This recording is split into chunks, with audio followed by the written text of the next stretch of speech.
ഉളൂ പൂർണ്ണമായി എടുക്കുമ്പോഴേ നിസ്കാരത്തിൽ അതിനുള്ള ഭക്തി ഉണ്ടാവുള്ളൂ. പൂർണ്ണമായിട്ട് ഉളൂ കൊടുക്കണം. ഉളൂയിൽ 2 സ്ഥലത്താണ് പ്രധാനമായിട്ടും ചൊല്ലാൻ ദിക്റുള്ളത്. കുളിക്കും അങ്ങനെ തന്നെയുള്ളത് കാര്യമായിട്ട്, തുടക്കത്തിലും ഒടുക്കത്തിലും അല്ലെ.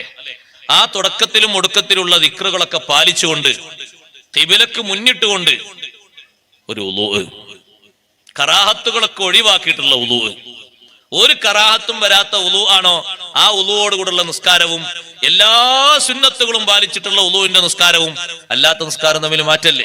എത്രയോ മാറ്റമുണ്ട്. സുന്നത്തുകൾ പാലിക്കാനൊന്നും ഇപ്പോഴത്തെ കാലത്ത് നമ്മെ സംബന്ധിച്ചിടത്തോളം ഒരു പ്രയാസമില്ല. നമുക്ക് തോന്നാണ് അങ്ങനെ പ്രയാസമുണ്ട്. അഊദും ബിസ്മിയൊക്കെ ചൊല്ലി അഷ്ഹദു അല്ലാ ഇലാഹ ഇല്ലല്ലാഹു വഹ്ദഹു ലാ ശരീക ലഹു വഅഷ്ഹദു അന്ന മുഹമ്മദൻ അബ്ദുഹു വറസൂലുഹു അൽഹംദുലില്ലാഹില്ലദീ ജഅലൽ മാഅ തഹൂറാ എന്ന ദിക്റും ചൊല്ലിയിട്ട് കൈ കഴുകിക്കൊണ്ട് തുടങ്ങാണ്. അങ്ങനെ 3 പ്രാവശ്യം കൈ കഴുകിയിട്ട് 3 പ്രാവശ്യം വായിൽ വെള്ളം കൊപ്ലിക്കലോടുകൂടെ മൂക്കിൽ വെള്ളം കയറ്റി ചീറ്റണം. ഇപ്പൊ കുറെ ആൾക്കാർ കൊപ്ലിക്കൽ നടക്കും, ഏത് നടക്കൂല? മൂക്കിൽ വെള്ളം കയറ്റി ചീറ്റൽ നടക്കൂല. ചില ആളുകളൊക്കെ മൂക്കിൽ വെള്ളം കയറ്റി ചീറ്റാന്ന് എന്ന രൂപത്തിൽ തോന്നിപ്പിക്കാൻ വേണ്ടി 2 വിരലിങ്ങനെ കാണാം മൂക്കിലേക്ക് ഇങ്ങനെ. അത് വെള്ളം കയറ്റി ചീറ്റലാകൂല, അത് വിരല് കയറ്റലാണ്. വെള്ളം ഒന്നിങ്ങനെ വലിക്കണം, വലിച്ചിട്ട് ഇടത്തെ കൈ കൊണ്ട് ഇങ്ങനെ പിഴണം. വലിക്കുമ്പോഴാണ് വെള്ളം കയറ്റാന്നും ഇടത്തെ കൈ കൊണ്ട് പിഴിയുമ്പോഴാണ് ചീറ്റാന്നും പറയുന്നത്. ഇസ്തിൻഷാഖ് എന്ന അറബിയിൽ പറയും. ഇസ്തിൻഷാഖിന്റെ സുന്നത്തെടുക്കുന്നവർ നോക്ക്, നിങ്ങൾ വളരെ കുറച്ച് ആൾക്കാരെ ഉണ്ടാവുള്ളൂ. ആ സുന്നത്തെടുത്താൽ മിക്ക രോഗങ്ങൾക്കും ശിഫ ഉണ്ടാവും.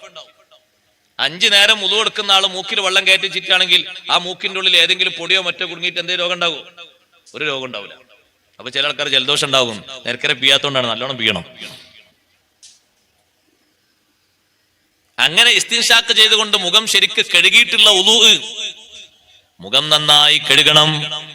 മുഖം കഴുകുമ്പോൾ തന്നെ സഹോദരങ്ങളെ, മുഖത്തിന്റെ അതിർത്തി മുടി മുളക്കുന്ന സ്ഥലം എന്നാണ് പറഞ്ഞിരിക്കുന്നത്. പക്ഷേ മുടി മുളക്കുന്ന സ്ഥലത്തിന്റെ കുറച്ചുകൂടി അപ്പുറത്തുനിന്ന് കഴുകിയെങ്കിലേ മുടി മുളച്ച സ്ഥലം കഴുകിയതാകൂ. മുടി മുളക്കുന്ന കൃത്യമായ സ്ഥലം നോക്കിയിട്ട് കഴുകരുത്, കുറച്ചുകൂടി മേലോട്ടുനിന്ന് കഴുകണം. അപ്പോഴാണ് ആ സ്ഥലം കഴുകി എന്ന് പറയുക. അത് ശരിക്കും ശ്രദ്ധിക്കണം. ഈ കാണുന്ന ഈ ഫേസ് മാത്രം നനഞ്ഞാ പോരാ. മുടി മുളക്കുന്ന സ്ഥലം കഴുകി എന്ന് ഉറപ്പാകണമെങ്കിൽ നിർബന്ധമാണ് ഒരു ഇത്ര അല്ലെങ്കിൽ ഒരു അര ഇഞ്ചിന്റെ കണക്ക് മേലോട്ട് കഴുകണം.